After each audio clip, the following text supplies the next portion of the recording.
Sarah Palin calling for impeachment over this issue.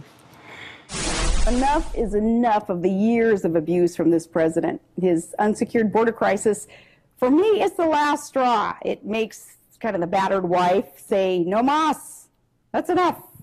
It's time to impeach. She wasn't a particularly good vice presidential candidate. She's an even worse judge of who ought to be impeached and why.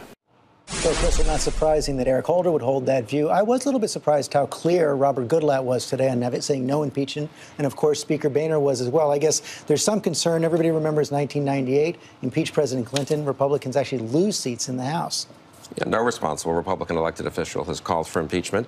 And one problem with it is, of course, you just get Joe Biden as president. The Republican task is to elect a Republican Senate and elect a Republican president in 2016, not to create a phony issue which allows Democrats to make Republicans look extreme. So Republicans are not going to impeach President Obama. They are, I think, going to make the case for why a Republican Senate could check President Obama in 2015 and 2016 and why a Republican president is needed to replace President Obama. I think Bill is completely right. I mean, nobody of responsibility, nobody in leadership, nobody of relevance has talked about impeachment. The lawsuit is about constitutional powers and the separation of powers. So can we stick to talking about what people who actually can make something happen say, and not what folks who just want to make headlines say? I think a lot of Democrats want them to keep talking about impeachment. Of course. Well, you know, they reap what they sow here. So leaders are being somewhat responsible, but they've fomented all this out there. I actually think if you look at the Iowa Republican caucus attenders and the South Carolina primary voters, I bet you have majorities in the Republican electorate saying he ought to be impeached. So that's what you're dealing with out there. And you also have a majority of people saying they don't want to hear another word from Sarah I saw Palin. that poll this week as well. There may be close to unanimity on that, yes. I'm not sure John Boehner would agree that he's responsible for anything Sarah Palin says. We got to take a quick break.